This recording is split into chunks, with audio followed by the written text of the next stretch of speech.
Hello chess friends and welcome to your Art of Chess channel and welcome to an incredible game that I found on the official computer chess rating list website, the beautiful CCRL. We have here Superultra versus Stockfish 16 in an amazing Wormald attack of the Morphy Defense in the Ruy Lopez theory, and this Wormald attack is this setup that I've already prepared here for you. This is this queen to e2 preparation in order to protect now this attacked pawn on e4. So what white is trying to do is to keep a certain flexibility in the game. White wants to play c3 and then hit the center with the move d4. So basically white is trying to avoid the move d3 that fixes the structure here around the square e4. You can get this position out of the Rd1 defense, you can get it also out of the Morphy defense, it doesn't matter. It's called the Morphy defense Wormald attack. So as I said, it's really an unpleasant and annoying setup sometimes to handle, but if you're bothered sometimes by some openings, please then you visit this beautiful CCRL chess website, download some PGNs and some openings and some sidelines, download especially the Stockfish engine games, which are really incredible. Then I think you can have a great preparation in some openings and of course in some other annoying setups that bother you. So let's see now how to reach this position, and let's see now how Stockfish handles this positional setup of white. With the white pieces, here's the Superultra engine open with the move e4. The fish response was e5, knight to f3, knight to c6, and now after bishop to b5, the game started, as I said, as the Rd1 defense, but after a couple more moves transposed now into this Wormald attack, because you can get also the same position by playing first the Morphy defense after bishop to a4, knight to f6, and now we will reach simply the same position. So here after move bishop to a4, that was played by this Superultra engine, Stockfish simply develops with the bishop to e7. Again, I'm pointing out bishop to c6, d takes c6, and knight to e5 doesn't bring anything here for white. Queen to d4 is going to happen, double attack here against also the knight on e5 against also this pawn on e4. So this is not good. That's why c3 here played by this Superultra engine with the preparation to play here aggressive in the center with the move d4, d6 kingside castling, bishop to d7, d4,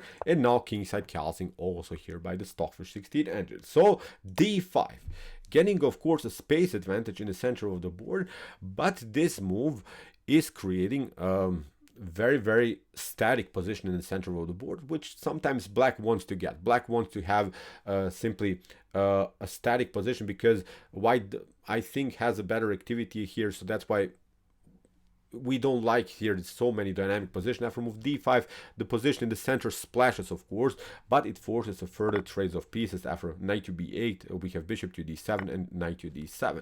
And when we watch now this position, of course, white is slightly better, because especially because of one single minor piece, and it's of course the dark square bishop. When we watch now the dark square bishop activity, look at this, too many pawns of blacks are on dark squares. On the other hand, white's dark square bishop can play much more freely. For instance, if it gets on e3, then it controls both of these diagonals, or here on this diagonal on the king side, also this diagonal on the queen side. So as I said, when we evaluate these two pieces, white's minor piece is simply much better. So let's see now how Stockfish is solving now this positional problem. So here c4 was played by the Superultra engine, and now an interesting fact happens here. Stockfish changes a little bit here opening theory. For instance, there is a beautiful game played by Magnus Carlsen with the black pieces here against Vishy Anand. Vishy Anand played with the white pieces, and Magnus tried this approach with the move g6. So Magnus hoped to get a sort of a King's Indian attack here. Not the same, of course, but in the King's Indian, in the orthodox setups, we have this small pawn chain, this blocked out pawn structure, and then we're trying to hit the center with the move f5, f4, g5, and g4. But I think the downside about this Magnus Carlsen, I would say, setup is that you don't have the light square bishop. So basically, this whole King's Indian attack is the best to play when you still have this light square bishop on the board. Now I think this attack has splashed also by black, so in my opinion this approach by Stockfish 16 here, the move c6 to simply compete here in the center of the board, is simply much better. So in the game we have d takes c6. If you play something like knight to c3 from white's perspective, then you get this one, c takes d5. You can also play c takes d5, but suddenly I think black can change the direction of the attack, can play also very actively here on the queen side, simply pushing the pawn on b5. After something like h3, we can play queen to c7, rook to c8, competing on the c file. I think black is perfectly fine here, nothing wrong in black's position. Also in some lines, maybe b4 is an opportunity. This pawn is weak, so for instance, knight to c5, attacking this pawn, b4, maybe hit the pawn on e4, so also one tactical approach. So that's why d takes c6. Here the Superultra engine traded itself now on the c pawn. We have b takes c6, and this pawn structure c6 d6 e5 is a little bit strange. I would not even be I wouldn't even say if this is an advantage or a disadvantage for black, because this pawn structure is of course mobile. One of the ideas that you can play is of course to hit the center with move d5, but I think still on the d file we could crack here from black's perspective. We could have huge positional problems. So that's why here after knight to c3, a5, you see b3, keeping of course the a4 here protected, knight to c5, and now rook to d1.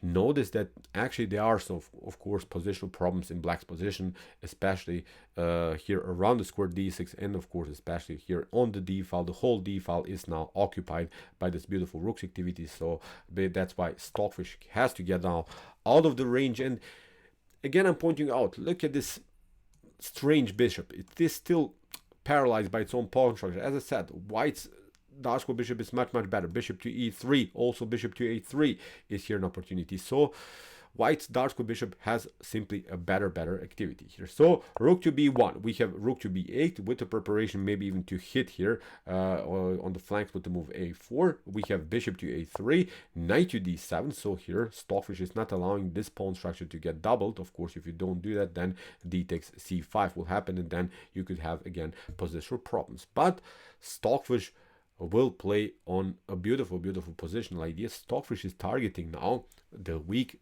d4 square. This is now the main issue here in white's position.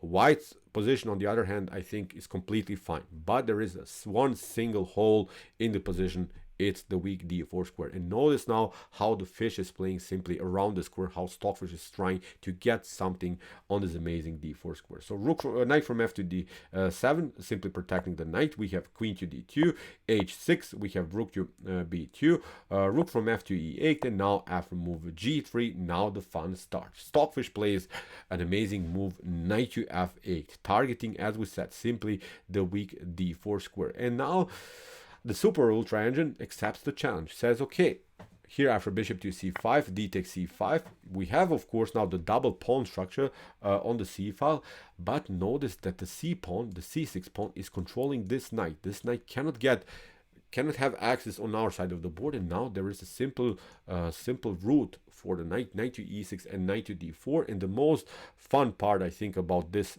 positional idea of black's, that white doesn't have counterplay against this side. So this move is coming for sure. Knight to d4 is coming, and you cannot do anything about it. Really wild stuff. So here in the game we have king to f1, rook to d8, competing first on the d file, queen to e1, and now bishop to d6, locking simply the main strength that white is here, the open d file, bishop to d6, rook to d3, but now the knight is coming in a beautiful way into the game, and there's no way that white will eventually take out this knight on d4. If that ever happens, then I think we'll simply improve the structure with the move c takes d4, and then again white will have huge positional problems. So here we have rook from b to d2, we have g6 with preparation to play the move f5, we have now the move h5, queen to e3, f6, targeting of course now the g6 pawn, but now Stockfish protects everything and is in some lines maybe even targeting here the weak c4 pawn. For instance, in some lines maybe later a4 deflecting maybe something, and then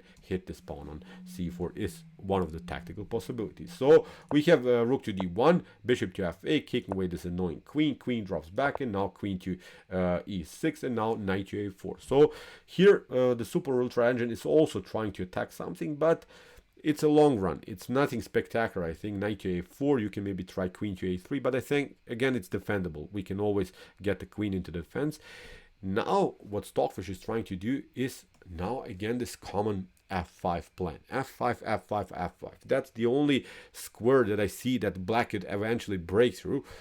And as we said, black has a great grip around the square d4, so now we have to search for different dynamic opportunities, and that's the only dynamic opportunity to push the pawn on f5. So that's why here immediately this move, very cool positional move. So knight to g5, hitting the queen, queen drops back, but also protects, of course, maybe the main positional disadvantage in black's position, this weak pawn on c5. So queen to e3, bishop to h6, hitting this annoying knight on g5. We have e takes f5, and now g takes f5. Suddenly, two pawns are connected here. Suddenly, you see from the static structure, this became now a dynamic structure. Now, for instance, f4, e4 in some lines maybe is a possibility. Really beautiful positional play. So rook to d2, we have a queen to f8, rook to h1, queen to d6, rook to e1, queen to d7, and now queen to c3. And this move left, of course, here the protection of the knight on g5. But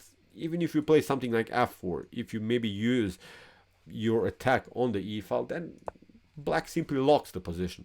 With the move e4, and in some lines maybe later we can play then bishop to g5, getting rid of the key defender of the square f3. When that happens, when we get our knight here on this amazing square f3, this could be devastating. Of course, maybe in the beginning it's not possible because of some tactics maybe on the e file or something, or here also because of some problems on the d file, but later I think bishop to g5, and then you hop with your knight on f3, and this would be a perfect piece. So that's why here queen to c3, but now Stockfish uses this moment, bishop to g5, h takes g5, and now an amazing move here, h4. This is the way to go. This is now the breakthrough motif that Stockfish was searching for. If you play g takes h4, then again the same pattern happens. E4, knight to f3, maybe later, as I said. So far it's not possible, but knight to f3, maybe queen to f4, queen to f3 in some lines, queen to f4, maybe hitting this pawn, maybe even play f4 here. So these two mobile pawns are creating really some tactical madness in front of white's king. So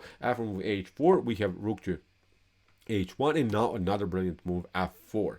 We have rook to h4, f3. Now this pawn is marching, very wild stuff, supported by this amazing knight on d4. We have king to h3. If you play king to g1, of course, then you get this tactic. You have to sacrifice the rook for the exchange. You get the royal fork. If you play king to f1, then also here queen to g6 is a possibility. Look at this, queen to b1, one huge threat, huge issue, of course, and also here hitting the pawn on g5. Also e4 is the possibility, then maybe play even e3. So too many dirty ideas here for black. So after king to h3 was played here by Superultra, queen to f8, we have queen to d3, e4, hitting of course the queen. If you play something like this is not good, then you get queen to f5, or we simply take out the piece, and it's game over here for white. If you cover yourself, then you get even checkmated here with the move rook to h7. Very wild stuff. So after king to h3, as we said, king to f8, we have e4, queen to e3, creating a blockade, but now knight to f5, we have a fork, and this is basically game over. We had rook to d7, knight to e3, and after a rook to f4, knight to f5, actually in this position the Superultra engine even resigns. So crazy game, what to say. Really amazing stuff how Stockfish got this bad bishop, got rid of it by placing the knight on d4, cementing the position, and then playing on this f5 idea like in the King's Indian. Really not of course the same like in the King's Indian, but f5 is always the main goal in these types of structures. f5, f4, we saw bishop to h6 in one particular moment of the game came actively into the game. So very nice strategic play here by the fish, but this was only possible when the center was blocked out, when it was cemented. Then Stockfish found some cool ideas here on the king side. So okay, I hope that you enjoyed this beautiful positional game here played by the fish in this amazing chess opening. If you want to see more chess games played by Stockfish with the black pieces, we have created now recently a mini series. Please check out our last 3 or 4 videos in our commented chess games played by computer series, where we have analyzed some games in the night of Berlin defense and all of these beautiful openings that we left to study, of course. And if you want to see, of course, more games, more brutal positional but also tactical games like this, check out our commented chess games played by computer series, the whole link of our playlist. And if you like this content, don't forget to subscribe to my channel. See you soon with some more videos, and what do we say? Chess is the best, of course.